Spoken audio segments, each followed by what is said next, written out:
So last Friday I awoke to something of a mystery. You see, Star Trek Picard Season 3, Episode 1 dropped Thursday night. And Friday morning, all the usual suspects, not just the Access media, not just the Star Trek apologists, but the more independent crowd, like Dave Cullen and much of the Geeks and Gamers orbit, Midnight's Edge and so on, were saying that this wasn't so bad. Maybe even that this was good, a return to classic Star Trek. Now, accounting for their enthusiasm, you would think that this would deserve a rating somewhere in the 6 to 8 range. But given how low standards have slipped in the last 5 years, an honest guess would put it somewhere closer in the 4 to 6 range. But despite that, a few vocal commenters, both in the comments on the videos and in the live streams, said that this was simply more Kurtzman Trek. That this was not a return to classic Trek. That this was not an honest attempt to recapture the magic. Now, even at a 4 to 6, it's not worth watching. But I knew I could not recommend skipping it without seeing it firsthand, not when so many were coming out in support of it. And to be fair to Dave Cullen and Nerdrotic and several of the others, they have apparently seen the entire first season and claim that overall it makes a reasonable story arc. I can't speak to that. I haven't seen the entire season. But this left me the question. Last night, I started a free trial of Paramount Plus in order to answer that question. Is it a return to classic Trek?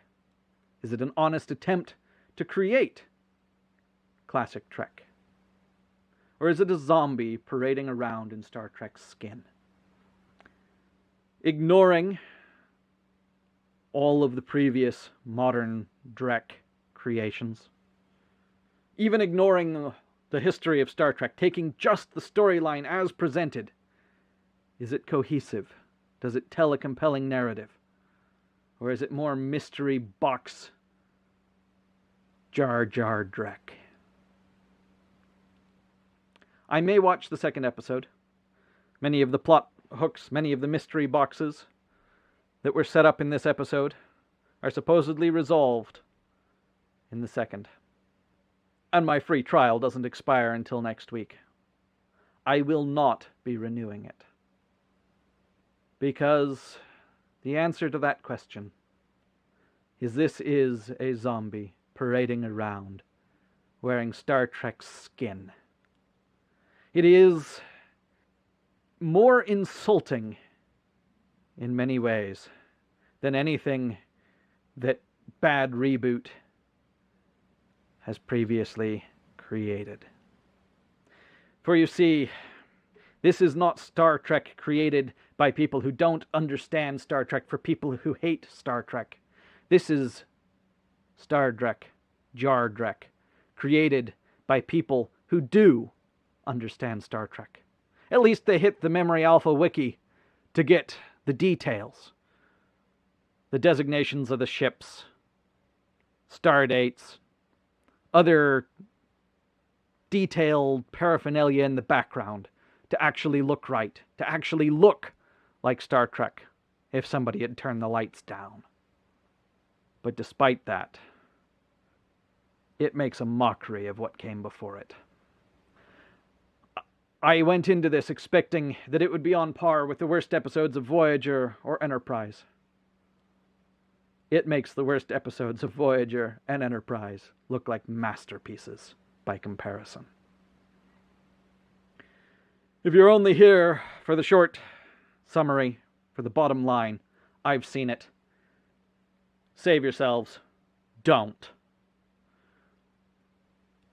Since I'll have the service, I may watch the second episode.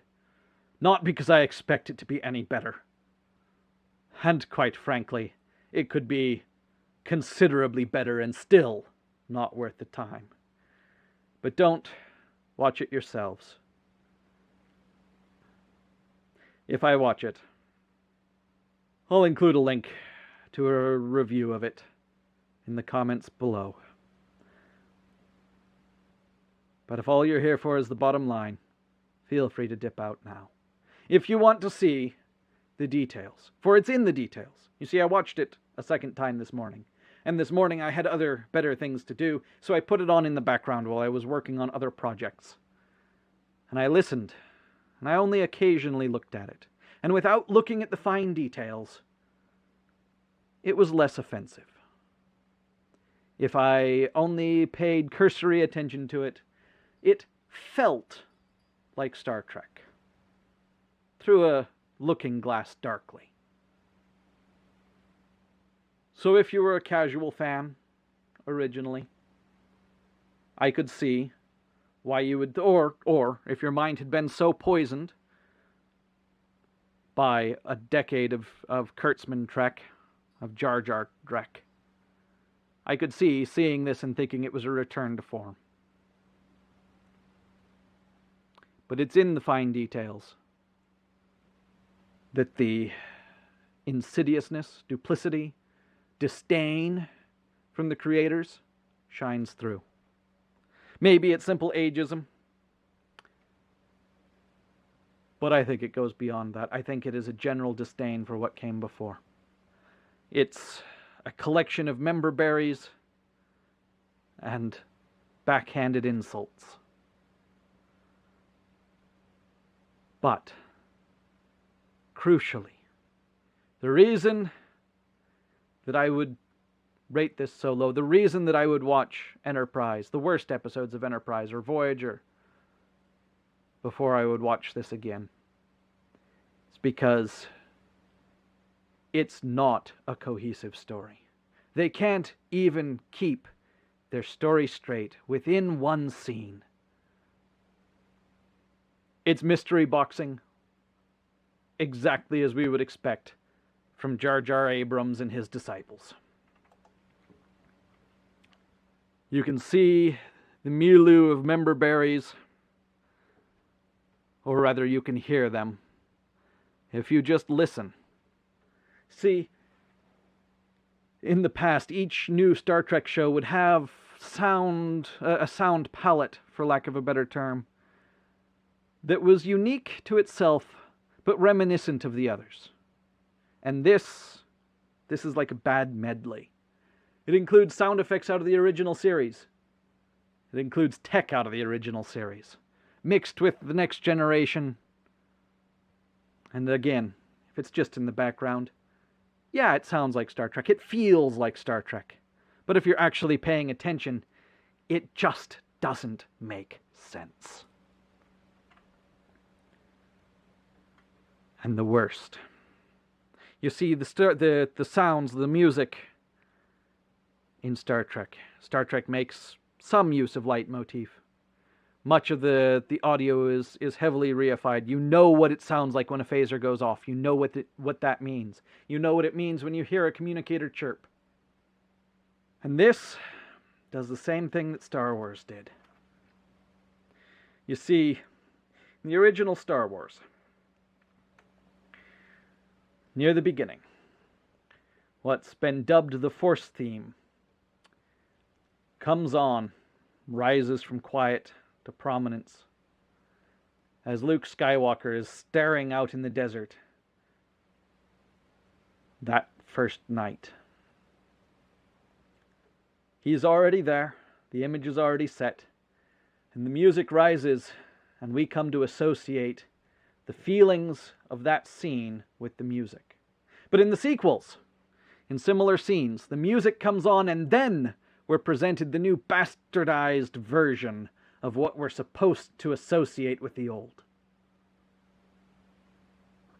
Not we're presented something and then the feelings are amplified through the music, but instead, like a Pavlovian dog, we're given the music and expected to feel and associate those feelings to the new thing. And this does the same. Pay careful attention to when the thing that you're supposed to be attached to comes on screen versus when the music for it starts. It's a subtle manipulation. It's an understandable manipulation for a bit of fan service. But it doesn't bode well. But that's general critique. The entirety of the creation. And, if it were the only problem, would be forgivable. So now we get into the actual plotline. Oh, before that, I will say there were a handful of moments I enjoyed, not for the reason that the creators intended. For example, the thumbnail for this video, the background that we've had so far, is taken immediately after the Irish Romulan, which I'm not going to get into that. I'll give them a pass as an inherited problem, although there are further compounding mistakes with it. But the Irish Romulan has just kissed Picard. The actress has just kissed Patrick Stewart, and this is the look on her face immediately after. Now, one of the claims that was made by the reviewers is that it's a move away from the overly emotional Star Trek. In this scene, this Romulan former intelligence operative has just made a point of saying that she's a Romulan intelligence operative. And she's a Romulan, not the most emotional of species to begin with. And she's tearing up. I can't help but think it's because she had to kiss Patrick Stewart, and that made me chuckle. It's not the only time that someone tears up in this. And while they're not as overtly emotional as I'm told Star Trek STD was, it's still out of place. Again, alone, a forgivable design choice. In hands better trusted and more competent, you might even think it worthwhile. So, as I said, I did get some enjoyment out of watching it. At one point, Picard says, "This is humiliating," and I couldn't help but think that that was something that he said before the cameras were supposed to be rolling, but they decided to keep it in. Then again, given Patrick Stewart's behavior of the last few years, I don't think he's actually embarrassed, though he ought to be. And last, just so that my position is well known, this is the first and will be the only Drek I watch. I have not seen any of the rebooted movies. I have not seen Lower Dreks. I have not seen any of the alternate license garbage thus far. So I am going in with a fresh mind, a fresh eye, evaluating it both on the question, is this a cohesive story alone, and is this worthy of the Star Trek legacy? So with no further ado, let's break down the basic plot and go over the major issues. I'm sure you've seen other people's reviews. I'm sure you know the basics of the plot. But at the beginning, before the credits roll, there is a firefight between Beverly Crusher and some unidentified aliens. Star Trek has had good weapon designs. Star Trek has had bad weapon designs. From the screenshots I've seen, Star Trek has had actors who can use them competently and actors who can't. This phaser rifle may just take the crown for the worst designed phaser of the entirety of the franchise. For you see, when you fire the last round out of the magazine, when you drain the power supply, it announces loudly to all and sundry, energy depleted. Now, in addition to that, it has to be operated with two hands. Why? Because it's a pump action. Don't ask me the mechanics of why that makes sense. They've had phasers that were more than capable since the original series. They've had phaser rifles certainly since Voyager. And those worked like a normal rifle. And in addition, the reason we know that emptying the power cell causes it to announce to the aliens, well, it has to announce it because the energy indicator is conveniently on the right-hand side where the audience can see it, but the wielder cannot. In fact, you know that there is not a secondary display because when the power cell announces itself to be empty, Crusher turns the weapon to look dumbfoundedly at the side of it. And the capacity? This phaser rifle must be Californian because I counted 22 shots to go from a full charge to empty. I know, I'm nitpicking. These minor technical issues are not really worse than the continuity mistakes and inconsistencies and simply dumb design decisions that were made for aesthetic or story reasons that have been a staple of all Star Trek.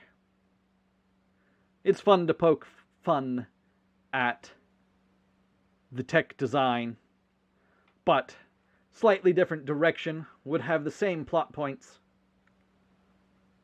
without the obvious mistakes, and the story would continue unaffected. So for the story, the enemies walk in, bold as brass, onto the ship. Crusher has a clear line of sight, and she pulls the trigger.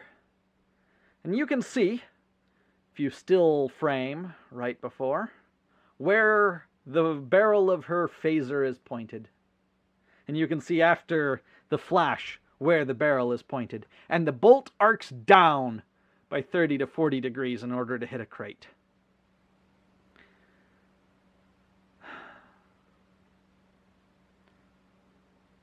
Once again, the phaser design is beyond ridiculous.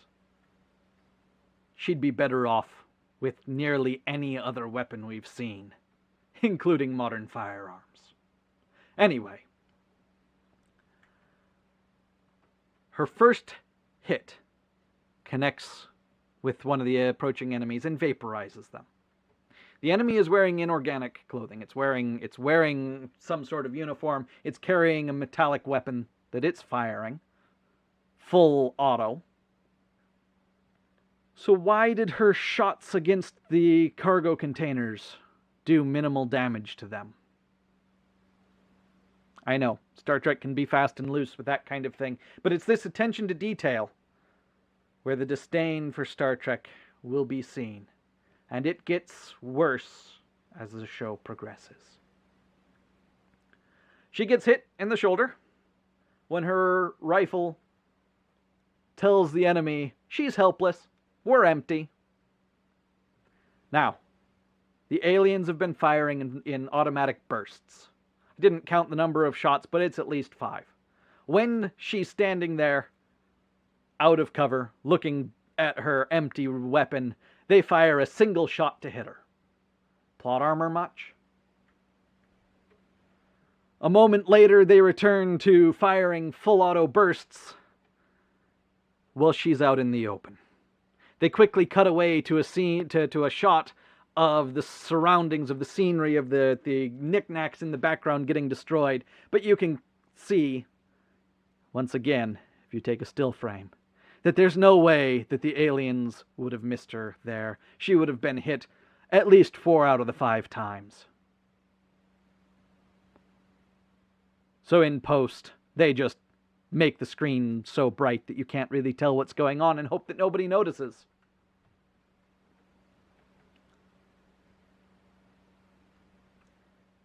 Somehow, in all of that, she does get hit in the side. She doesn't react to being hit in the side until the fight's done. Once again, the quality of the videography here is not great. But that doesn't mean it's not an honest attempt at good Star Trek. So we press on. This is the first point, at 4 minutes and 30 seconds, that I realize I really don't want to watch the rest of this. Anyway, With the enemies defeated, she returns to the bridge of the ship, where the computer informs her that they can now proceed into warp space and escape. And when they do, they leave the ship docked to them behind. It tumbles off. In Star Trek, ships move faster than light by projecting a bubble around them of what's called warp space that allows them to move faster than light, because from their perspective they're still moving slower than light, but that bubble itself is traveling faster. That ship was in between the nacelles of her ship. There is no way to have not included it in the warp field. And yet, it tumbles off. This is not the only technical mistake that shows that, well, they certainly hit Memory Alpha Wiki or similar to get a list of member berries to include. They didn't take the time to actually understand the tech set of the sandbox they're playing in. On the subject of technology, the lights are dark on the ships. I know other people have mentioned it. Even the people praising it grant that they would prefer that it was lighter. But this is a baffling design decision. Maybe there was some alien group that could attack ships that were brightly lit inside. Or maybe LEDs don't work and so they're back to incandescents and the power and heat cost is simply too much. But even Picard's house is dark. You can see in the screenshot here. Yeah, you can see the detail on their faces, but only just. It's no wonder that Picard is a depressed shell of his former self. I suspect he's got seasonal affective disorder from living in a dark house all the time. It's dark even in the daytime. Anyway, we then cut to Picard at his house that night.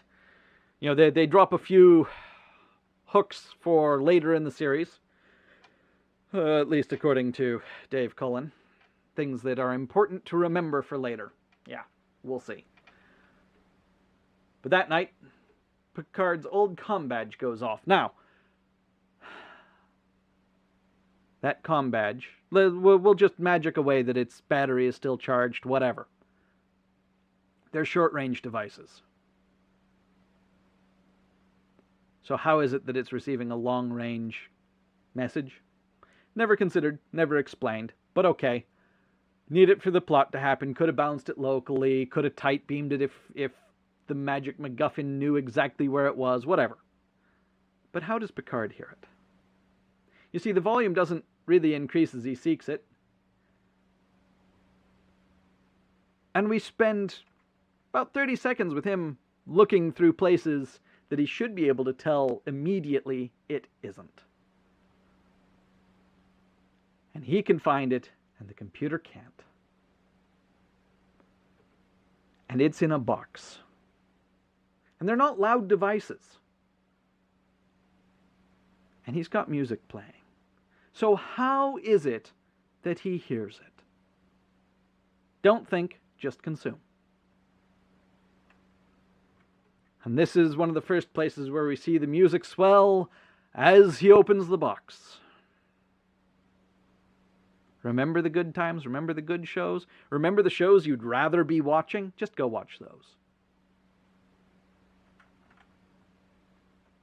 And now that he has pulled the communicator out of its magic Faraday cage, the computer can tell that it's receiving a transmission.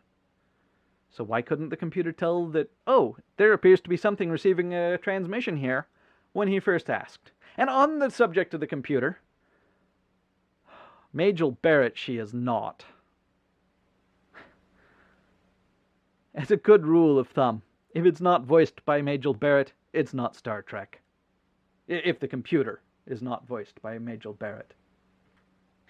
I know Star Trek has had a history of technobabble, but it historically at least tried to sound more advanced. It wouldn't be modern language, modern terminology misused.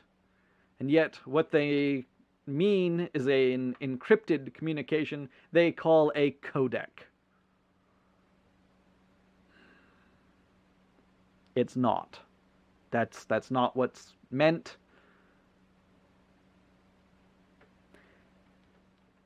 It's not that they're using technobabble. Again, you could say that it's a low-effort, honest attempt. But it is sad. So Picard manages to decrypt the communication, and up pops a holographic translucent screen. These are so dumb. When you look at Star Trek, they have always had the technology we would eventually develop. In the 1960s, the original Star Trek, they had these flip-open communicators. 40 years later, the standard phone everybody was using is what we call a flip phone, a flip-open communicator. The data pad you see in Voyager and Deep Space Nine, it's essentially what the iPad is. We will never use these translucent screens. These are not some futuristic technology, these are some aberration. Because you have no color depth. If you can see through to the background, anyone who's used translucent Windows effects on a computer knows that when you can see through the screen to what's behind it, it makes it harder to read what's on the screen. Not what you want, if the details matter. I'm not saying that they wouldn't use a holographic screen projected in the air. On a ship, probably not, because the power cost and so on. You don't want your holo emitter going out to cost you control of the ship, but it would at least be a possibility. And certainly in Picard's house it would be a possibility. And no, this isn't they can project a translucent screen and that's the best of their holographic technology. No, they've been projecting fully tangible and opaque screens and other things since the first episode of The Next Generation. And on his desk you can see the projector that's creating the hologram. You haven't been able to see the projectors of holograms in universe in probably close to 40 years. So why does he have a visible projector on his desk? Because it has to look 25% different. Because this is not Star Trek. And on the subject of the hologram, the video comes through distorted. But it's not like there's pieces missing out of it. It's not like her ship was recording it wrong. The data's all there, it's just been distorted. It's been flipped. It's not an analog signal. It's a digital signal. It's got digital distortion applied. It's got an obvious post-processing effect applied. And his computer doesn't automatically clean it up for him. Again, minor nitpicks. The more serious problems are coming up. Last, Picard meets Riker. When he does, they punch in the coordinates he got, and they're 4 decimal digits per axis. 4x, 4y, 4z. Well, 3z, because the first one's a 0. Here on the Earth, we use 6 digits for geolocations. Space is a lot bigger. And those weren't coordinates within a particular known location. No, it pans across most of the Federation space when he increases each of the digits by 3. Again, there is a significant lack of attention to detail here. One last technical nitpick on the costuming. The lady on the right on the screen here is supposedly a Romulan. But does she look alien in this shot? No. In this shot, you can barely see that she has pointed ears. And aside from the ears, she looks human. And what... The first moment I said, do I really have to finish this? Is this really where they're going? She said that spring cleaning is a tradition unique to humans. Now, I could believe her saying that no, we don't have spring on Romulus because whatever, so we don't have spring cleaning. But the idea that when you've been confined to a tight space due to weather, when the weather lets you go outside, that's the best opportunity to clean, that notion is unique to humans? Seems like poorly thought out filler. Enough with the inherited problems. Although I suspect she may be back in a later episode as she leaves to some place that I think the plot may be headed. Speaking of the plot, such as it is.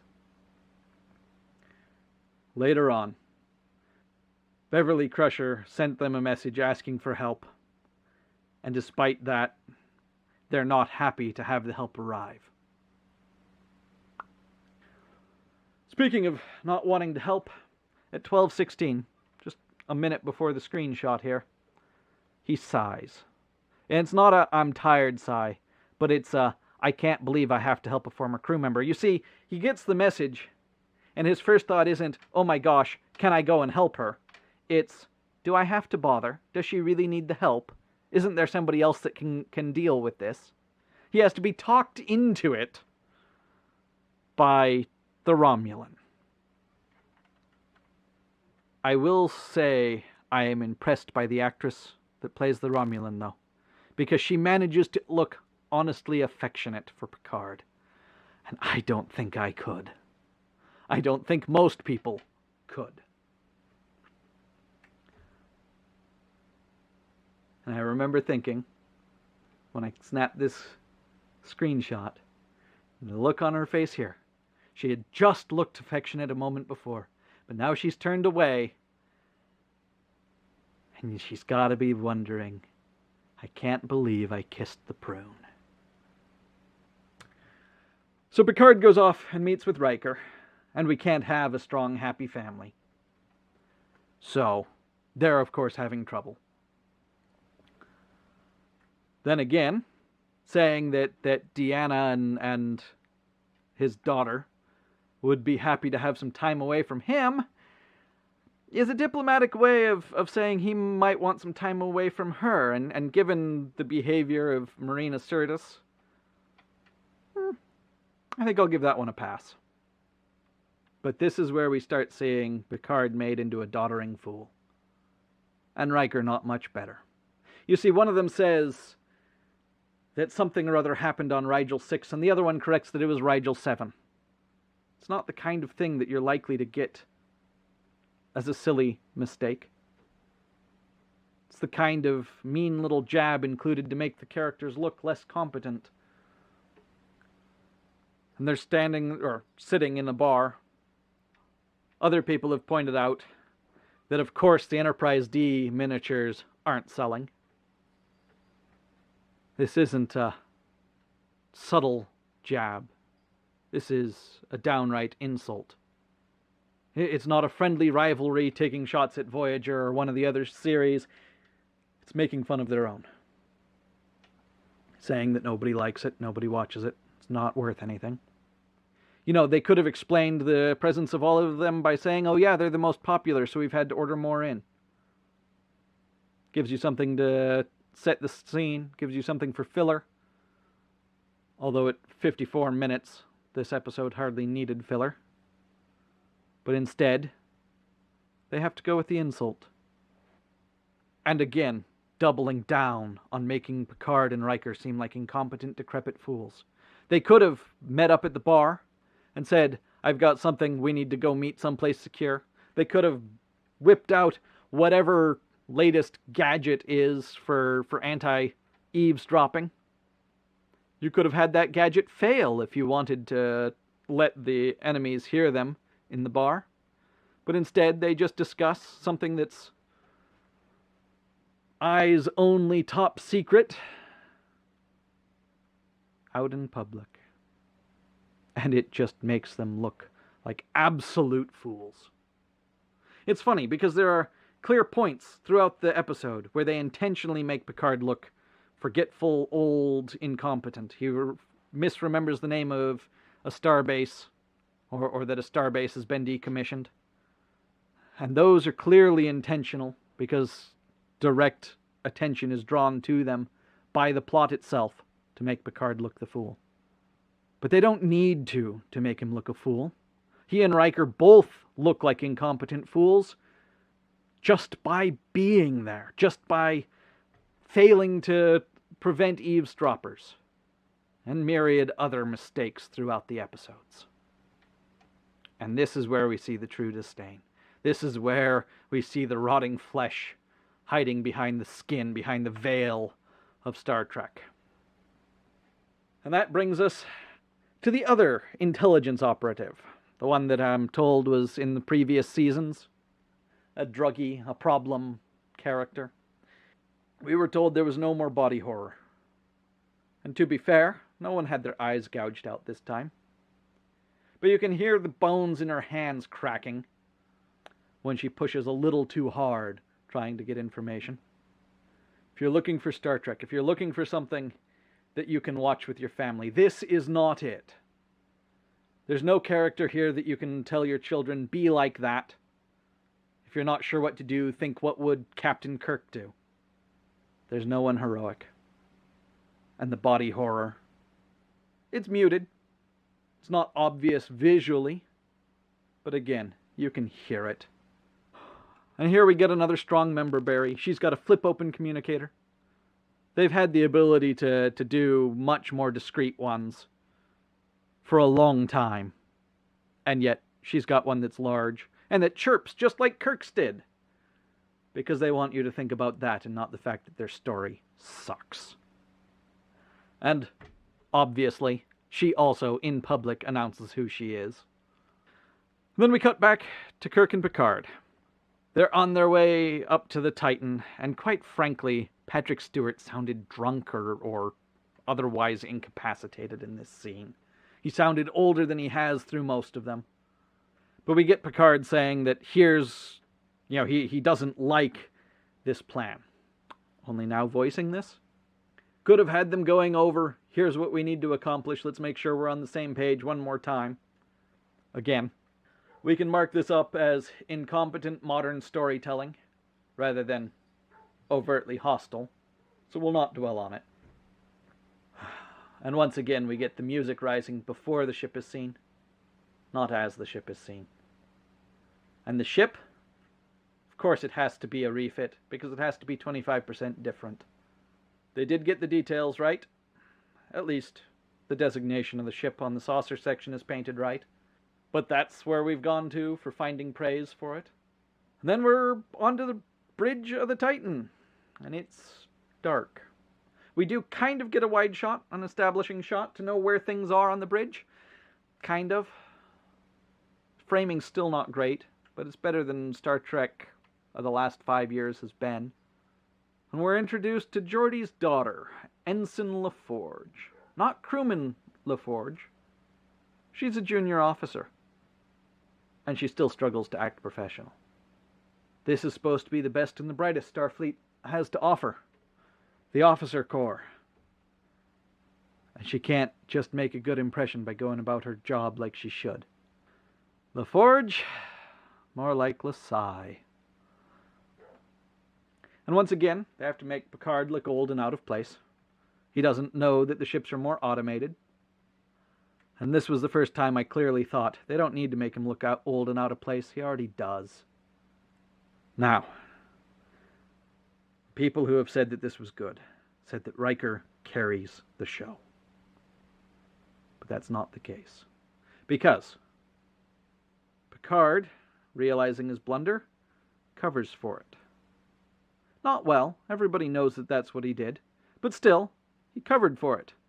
And Riker, in front of all of the crew present, in front of the junior officers, in front of the first officer that Picard just blundered in front of and just corrected, Riker calls him on it, makes fun of him for it, right there in front of everyone.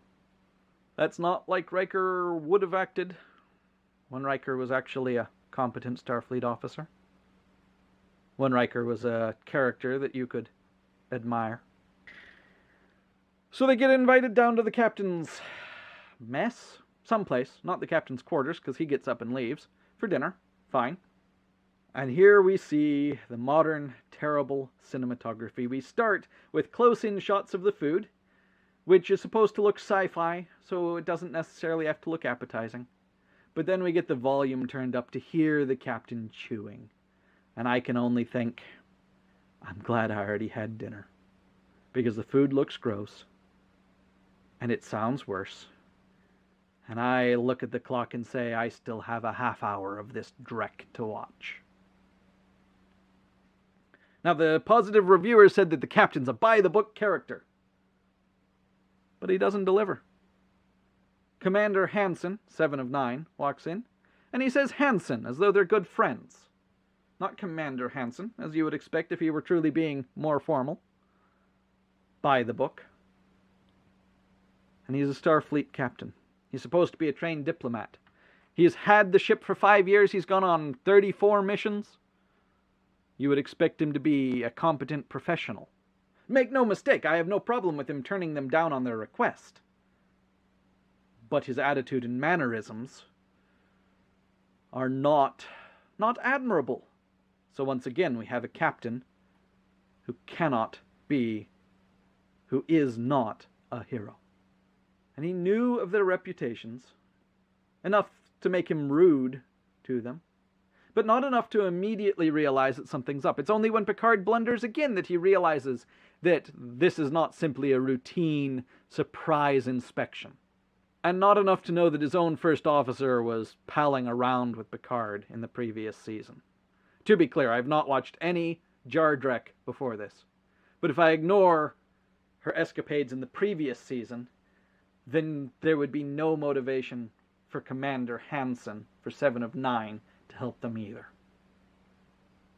So what is it? Is he a by-the-book captain? Or a jerk? Is he competent? Or just another white man bad fool? There's nothing novel here.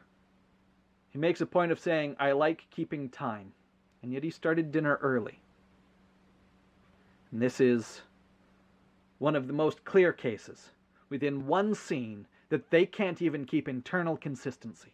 The captain, who wants to be punctual, starts dinner early. When Star Trek 2009 came out, I considered watching it. I was excited that Star Trek was returning to the big screen. But I did a little bit of research first, and I quickly realized that take the Star Trek name off, have an AI replace all the names, all the labels, make it not Star Trek, and it's a crap story. The only reason it got any recognition at all was because it was Star Trek, in name only. They couldn't keep consistency within a movie. They certainly couldn't keep consistency between movies. And here we see they can't keep consistency within a single scene. And what is up with the reputation of Riker and Picard? Picard was a renowned diplomat, to the point that Sarek, on his last and incredibly vital diplomatic mission, used the Enterprise D not just to transport him to the location of the negotiations, but to host the negotiations themselves. In fact, many of the Next Generation's episodes were Picard talking his way out of trouble. And yet this captain, presented as being smart and competent, gets the impression that Picard and Riker just like blowing things up. Now, it's possible that after the end of the Next Generation, that they went on to be action heroes in some big war or what have you. Why didn't we see that show instead of this? Whatever it is that created this impression in the captain's head would make a far more compelling show than what we're given instead. And again, he's supposed to be competent, but he's certainly not admirable. So they admit where they're really wanting to go, and the captain immediately knows all about it. It's at the edge of Federation space. There are hundreds of star systems in Federation space. I can understand him recognizing the name. The captains are, of course, expected to know the stellar cartography of Federation space. But for him to remember it immediately, he is human, right? The only conclusion I can make is that he read the script and knows what's coming next. Oh well, I'm not going to complain about the lack of dramatic pause where it should have been, because it at least means that it's over sooner. So he asks Riker, why would we divert? Why would we go there? And this would be the point for Riker to come clean. This captain is well regarded. This captain took over your former command. 5 years, 36 missions, 34 missions. He doesn't have to say what the details are. He could simply say that someone has reached out to Picard in his capacity as an admiral for something off the books, and they need the captain's help. The captain is supposedly honest, above board. He might actually have responded well to that. Instead, they continue to lie in such a way that's obvious. So of course the captain turns them down. They could have played this similar to in Star Trek VI, when Sulu, Captain Sulu, moves to support the Enterprise to the best of his abilities within his orders, without knowing exactly what's going on. But instead, we're the first episode into the 3rd season, and we get mutiny again. Way to go, guys. And, once again, the only reason that they got caught in this is because they make Picard look like a doddering old fool, which Stewart is doing all the time. And what is Riker's thinking in trying to pull rank? He says he's a captain, but let's assume he had a ship. It's not the flagship, and likely even if it is, the most he can do is ask the captain. But this is not the first time that the Federation has been infiltrated. They have to have protocols in place for need-to-know messages to say, I need your help, if it's at all within your broader orders. But he doesn't bother to try to use anything that way, because the writers would rather simply have another mutiny. Anyway, then we cut to the Starfleet intelligence officer, whose name we never even got. So if they're trying to get people to tune into this, I guess she did say this is Officer so-and-so of Starfleet intelligence. I can't be bothered to remember. But her ship is also dark. And the narrator, the new voice of the computer, is reading the text on the screen badly. And she goes to cursing. Once again, don't watch this with your children. The best thing I can say about her scenes is that they are all short. And this is where we get cut back to Picard and Riker sleeping in the cadet bunks. I understand. The captain doesn't like them. Fine. He wasn't billed as a liar, so when he says that this is the best we could do on short notice, I struggle to believe that. After all, there are likely junior crewmen who could have been booted to the cadet quarters. I would understand the captain saying this is the best we're going to do, but again, you've made him a liar. But this is the point when I think that somebody started rolling the cameras early, because Picard says, and I quote, "This is utterly humiliating." And yes, this is utterly humiliating. We know, Stewart, but we're surprised that you do. Also, this played like a comedy sketch. In fact, it felt less like Star Trek than the Saturday Night Live Star Trek sketches did. Let's put a couple of old men in cadet barracks and make fun of them being old. Great. And it's dark again. And they're sleeping in their uniforms, with no luggage. I get they have replicators, so they could, get whatever sleepwear they want when they arrive at the ship. But no personal effects, and they don't expect the captain to see that there's something up? Not to mention no kit for when they eventually arrive to help Crusher. What exactly is their plan here? So then 7 and 9 calls them down, and she threatens violence on Picard. And Riker. She threatens to kill them. Exemplary Starfleet officers at their best. Oh, and she's crying. She tears up. And at this point, she sends them off in a shuttle. And the captain wakes up. Why? Because he heard the nebula. Now, I get it. The impact of the nebula on the ship, particles from the nebula impacting the ship, would make noise. Would likely make a distinctive noise. Fine. Except that this is from the same people that brought you sonar in space. They have no idea that it doesn't make sense immediately. They have no idea that it would have to be the edge of the nebula hitting the ship to make the noise.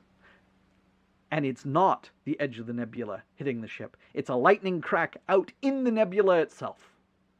So he goes running for the bridge, and he's still finishing getting his uniform in order when he arrives. Couldn't manage it in the turbo lift. And he finds that there's been a mutiny. Does he call for a tractor beam to grab the shuttle? No.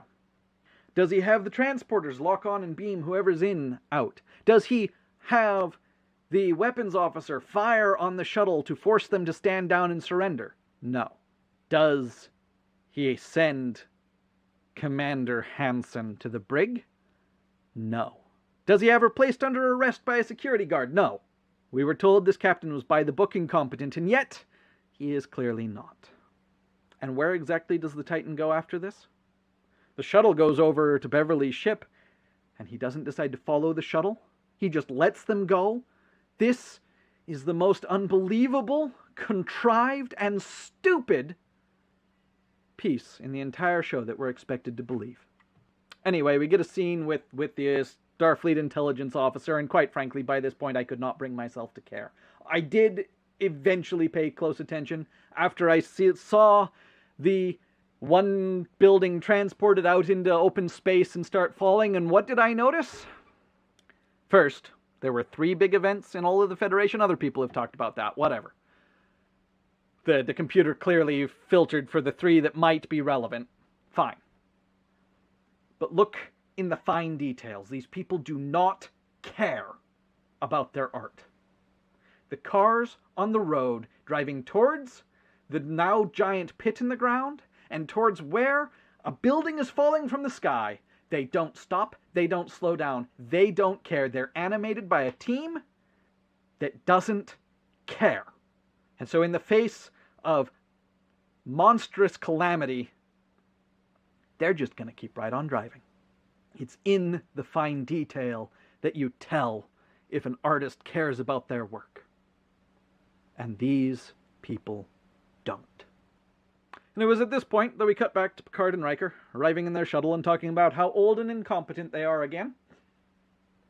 And I stopped to think. You know, the Federation is a collection of different entities. They were told not to trust Starfleet. But Picard is well regarded by many of the member states of the Federation. The best he could come up with was mutiny on a Starfleet ship, not asking the Vulcans to, no questions, I need a ship. Not asking any of his contacts made over all of the years, hey, I need a ship for a clandestine mission. So then we get the investigation part. They're going over Crusher's ship. He immediately knows that there's 2 to 3 assailants. How? Mystery box. The gas leak, Riker immediately says, was a distraction. How does he know? That it wasn't a stray? That it wasn't overpressure from an external blast? That it wasn't any of a number of other reasons? He just magically knows. More mystery box. He saw something. And then Riker identifies that it was a kill shot straight down. How does he know this? He also says Crusher was the shooter. How does he know this? They already know that there's two life forms on the ship. So how did he know that it was Crusher? This is like Knives Out and other modern storytelling garbage. Oh, and when we see the younger Crusher here, who, more on him later, we see that he has a phaser pistol. Why didn't Crusher have one of those on her? Why did she have to go for a second phaser rifle instead of having a backup weapon? Anyway, as for the younger Crusher, he's played by Ed Spielers, who's 34 years old, and he looks it. I get it. They often have actors or actresses that are older than the characters they play. but he's 15 years older than he should be, and they couldn't bother to fix it in post? From the way he looks, he was born while Crusher was on the Enterprise D. The best they could say is that Crusher had him while she spent a year off at Starfleet headquarters in Season 2. But if that's the case, then who raised him? Are they seriously going to try to tell us he's only 20?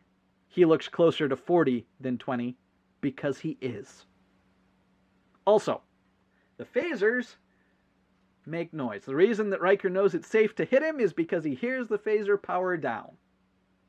And Picard says that they've come halfway across the galaxy. Now, it took Voyager 7 years to make it from the Delta Quadrant back, and it would have made them 70 traveling at their average warp speed. And yet, they've made it halfway across the galaxy? Consistency in the details. And a couple of minor nitpicks. When we pan out into outer space, we get more lens flares. They're not as obnoxious as Jar Jar Trek historically was. But when, I don't remember, Picard or Riker says, "Who's this?" the replacement Wesley says, "Her son," not "I'm her son," not anything that anyone in that situation would really say. He just gives the sentence fragment, "her son." I will withhold judgment. It would be difficult for him to be as obnoxious as Will Wheaton, but I won't be surprised. And that brings us to the end of the episode. There are a handful of quotes I picked out throughout it that I think are exemplary of the quality. When Picard is at Chateau Picard and discussing his plans and future and whatever, he says, "I'm not a man who needs a legacy." And this, I think, is another line from Patrick Stewart that leaked in, because he had one, and he pissed it into the wind. And I think that that's a Freudian message to all of the true Trekkies out there, that he doesn't care about his legacy. In the same conversation, the Romulan says, "You said she was a doctor, right?" As though this is the first time that they're discussing Crusher. And they're having a nice fireside chat. The Romulan agent has sat down, taken her shoes off. They feel no urgency in the plot. And I can't help but wonder, why should we? And then, I alluded to this earlier, but Picard no, the Romulan says that Crusher is obviously injured, and Picard, a moment or so later, says, "So why contact me now?" As though he's too dense, too old, too forgetful to realize that because she's injured and needs help would be a reason to contact him. I couldn't even... I paused the video there because I couldn't even process the level of sophomoric writing that went into this. Asking why me, why Picard, would be a sensible question. But she already answered that one by saying no Starfleet. But asking why now is so incredibly dumb. And it's followed by an exposition dump so obvious. The obvious answer is they don't think the audience has seen TNG. They don't think the audience knows anything. And instead of using this as a, there's member-berry things here that would have been answered, so when you're done watching this, go watch TNG. No, they're instead going to try to spell everything out. Info dump to the Trekkies, things that we already know and that new viewers won't care about. It's in this early middle section as well that we get the line, "Who would want to hear some old fart?" from Riker, saying that nobody actually wants to hear him speak at their anniversary party thing. And there, he doesn't speak for the Trekkies, he doesn't speak for the audience, he doesn't even speak for the in-character character of Riker. He speaks for the producers. Who would want to hear him? Anyway, in his conversation with Riker, Picard says, "I've never seen her so frightened," talking about Beverly. And yet he didn't want to get involved until the Romulan told him he had to. That's truly pathetic. There's more, but quite frankly, I think that's enough. I wrote some final thoughts after I watched it last night. And in summary, the first sentence I wrote was, "Oh God, that was so much worse than I thought." And that was an incredibly low bar. I haven't watched any new Star Trek since the first season of Enterprise, because Enterprise was so stupidly fast and loose was Star Trek canon that I knew they didn't actually care. So I went into this without all of the Drek poison. But even with that, I went in expecting it to be a 4, maybe a 6 at best, probably a 3. I can't give it a 0. There was someone suggesting it should be a 0. I can't give it a 0. It's not Velma. It's not Proud Family. It's not any of the wall-to-wall despicable garbage that's been produced in the last year. But it's bad. It's really bad. As an isolated story, ignoring all of the Star Trek history, it's maybe a 2. You have stone-cold operatives tearing up over their own securities. You have body horror still. The setting is dark. The plot is dark. And the reason they darken it is so you can't see the details. It's the reason they put the bright flashes on the screen. The characters magically know things they couldn't possibly know. And I concluded by saying the worst part is, I'll have to watch it again. I don't want to. Given the history, given that it's part of the Star Trek legacy, given that they claim that this is an honest attempt, I can only give it a 1 out of 10. And if I was rating this without all of the garbage that's come out over the last decade, I think I might even have gone lower. So this morning I watched it a second time, just to see. Approach it from the perspective of the YouTubers who said it's good. Looking to see, is there anything redeeming? It didn't make me ill, because I wasn't watching it closely. I immediately noticed additional details that speak to them not actually being invested. For example, they've been out on the run for months, supposedly, and yet Crusher's hair still looks professionally styled.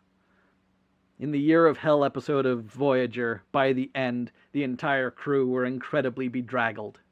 You would believe that their ship was being held together by spit and baling wire. But this looks pristine, except when it's supposed to not. That said, the trouble is mostly visual.